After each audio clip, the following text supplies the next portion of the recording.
This is For the Governed, a podcast series brought to you by Athalonz. Here are your hosts, Tim Markison and Ron Cates. Welcome to another, maybe the most exciting episode so far of the Athalonz podcast. Today we're going to talk about gaps in the science of sports. Now, I'm an exercise scientist, life science guy. I've coached dozens of world-class athletes, endurance athletes, running, cycling, inline skating, triathletes, race walking. And when we first met, we didn't see eye to eye on some of the things that you're going to be talking about, but now you've opened my eyes 100%. So give me some of your thoughts about the gap in how we look at sports when it comes to science.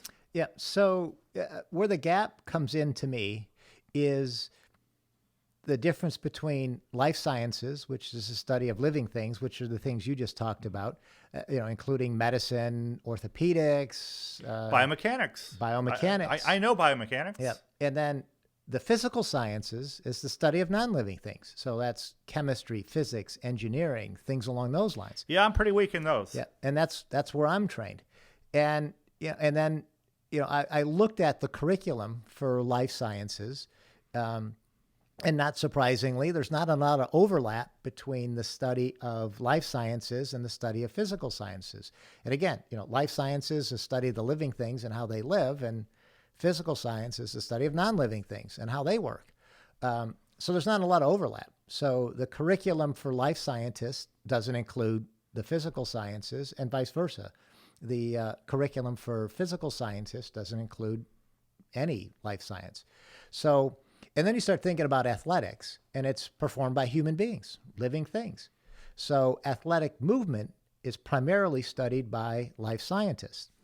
Well, life scientists study the athletic movement in a kinematic effect. So the kinematic effect is the study of motion, irregardless of how that body was put into motion. And, having thought about this for a while, it makes sense. Well, how the body put into motion is physics. It's the body pushing on the ground pushing back. That's how the body is put into motion. But that's physics. So it's outside of what life scientists are familiar with. So then you start thinking about, what we've done here at Athalonz is combining, the life sciences with the physical sciences that I bring to the table. When I first started looking at, why doing these drills with a rosin bag helped move the knee inward and why that mattered to athletic performance. Well, I went right to the physics. Well, what's going on in the shoe with the forces that makes that matter? And what I found was, we're shifting ground reaction force more towards the body, so the body has more force to work with, which generates more power. But from a life scientist standpoint, physics is outside of their domain. So it makes sense why they don't consider that. It's just not what they're trained. There's also a lot of interference in that we tend to look at, we being exercise scientists, biomechanists, at what top athletes have done. They all do it that way, so there must be something to it.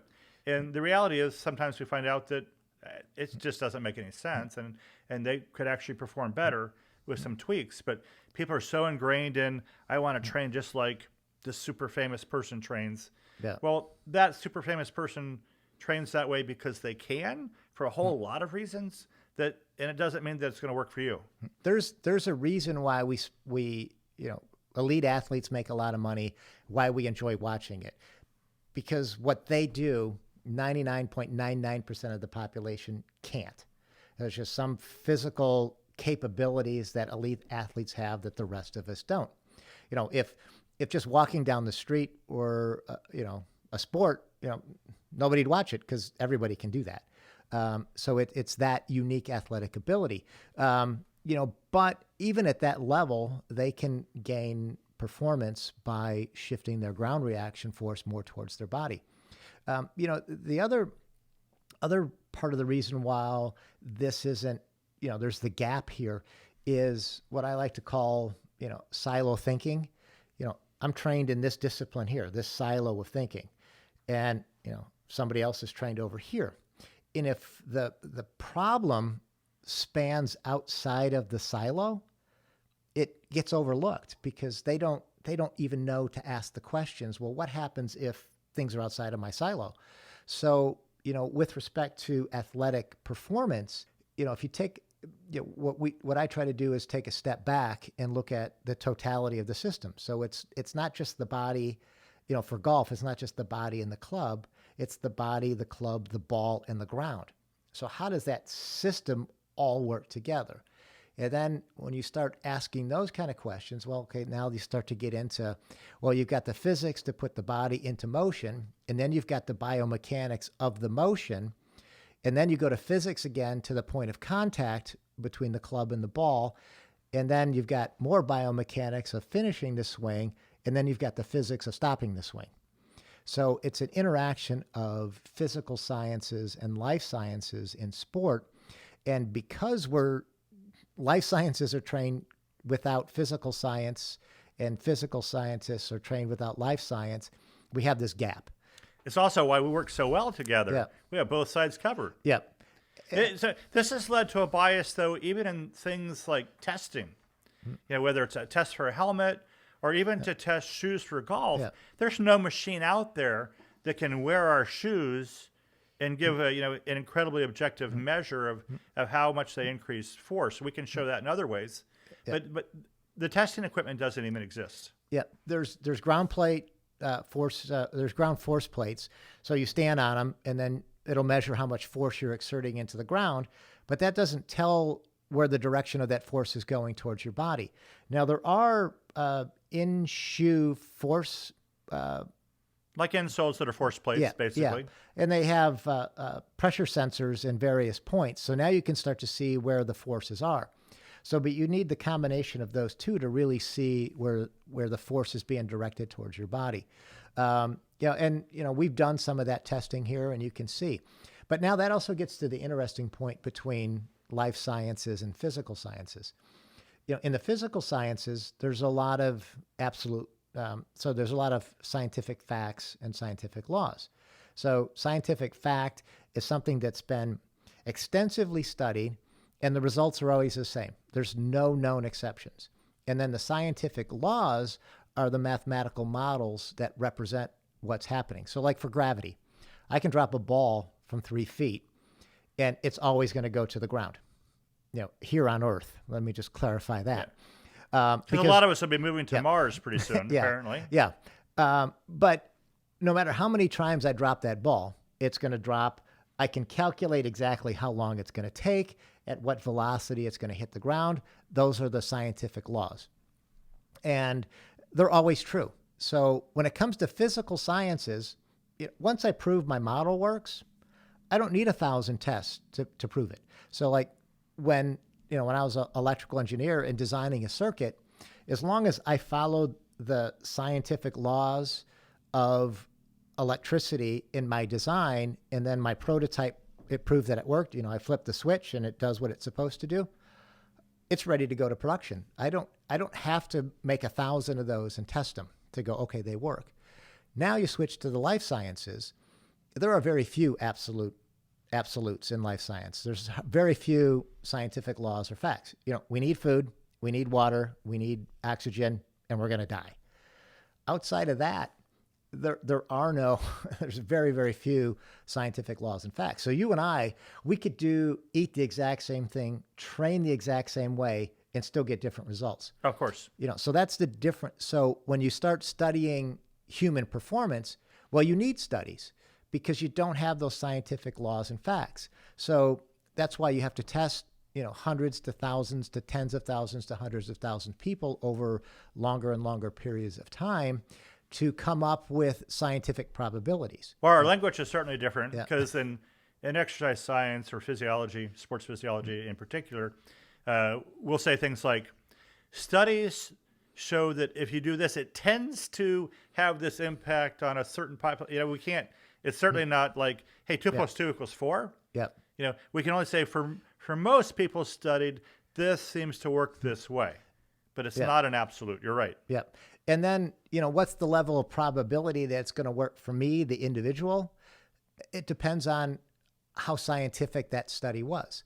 So, there are steps for something to be deemed scientific. It has to be a blind study. It has to have a certain number of people. You have to control the variables. And then it has to be open for peer review. So, there are some studies in athletics. One pops to mind. There was, a study of 20 D1 college pitchers on if they opened up the scapula more, would they increase velocity? And 70% of the pitchers in a 6-week program increased their velocity by opening up the scapula. Well, that's a pretty small population, isn't Right. it? Very specialized. Right. So that is, that's kind of an interesting thing. But to extrapolate that and say, oh, open up your scapula and you're going to get more velocity in pitching for everybody, that's a huge, huge leap and not scientific at all. All that basically says is, D1 pitchers might be able to benefit, but when you get into that level, they're already really good athletes and they're all young kids for the most part. Well, in comparison to me, 19 to 21-year-old, they're still in, not even hit their athletic peak yet. So there was an interesting study. I don't know if you remember, but like in the late 90s, beta carotene was the thing to do. It helped with all these things because there was all these little studies that showed that beta carotene did this for you, did that for you. Well, I forget which organization did the study, but they did this extensive study across hundreds of thousands of people for years with respect to beta carotene. And what that one study found out was beta carotene really doesn't do that much because all the others were so focused in what they were trying to show with such a small group of people that there wasn't enough data to say with a high degree of scientific probability that works. So when they finally did the study with the high degree of scientific probability, they found out that really doesn't do that much for you. In high school track, our coach had read us something in Runner's World that quoted a study, and he had us eating desiccated liver tablets because that improved endurance. So actually, when I looked up the journal article, and it was tested on 20 rats, not humans, 20 rats, and yeah, they swam longer, to survive than the ones who didn't take desiccated liver, but by like 6%. And I'm like, that's a pretty small population, and I'm not a rat, so I'm not so sure this is going to work for me. Yeah. And if they're swimming to save their life, there's a whole different motivation there than how fast can I run around a track. Yeah. Yeah. So it's really kind of. I never had to actually save my life by running a fast mile. Yeah. I just wanted to. Yeah. But my guess would be if your life depended on running faster that mile, you would have been faster regardless of what you ate. Yeah. Exactly. Yeah. All right. So I just want to get back before we finish.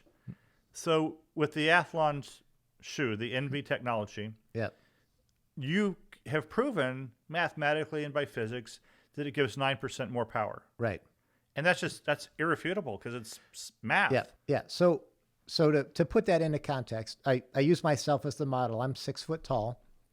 So where you get that extra 9% power is if I take the ground reaction force from being perpendicular with a little bit of rollout and then shift it back in by 4 degrees, I will get 9% more force going into my body. Assuming the distance of my swing is the same, that'll translate to 9% more power.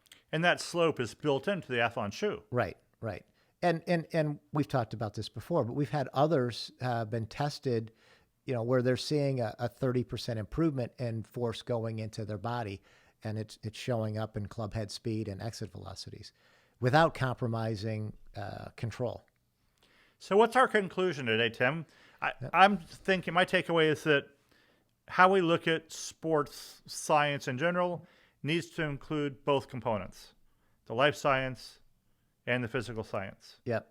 And so far in most sports, that's not the case. It's either one or the other. Well, actually, it's almost always life science. It's rarely takes into account the physics, except for maybe cycling and aerodynamics, that sort of thing. But auto racing is that's a good example. Yeah. So except for a few isolated spots, both need to be looked at a lot more carefully. Right. And how they interact. How you put the body in motion is going to affect the motion of the body. I mean, you don't even, I mean, that just makes common sense. If I can push the body faster, I get more energy going to the body, it's going to affect how the body moves. I mean, I don't need a study to make that statement. It's common sense. So we've just changed the entire world of athletic performance today. That's why you should tune in to the next Athalonz podcast.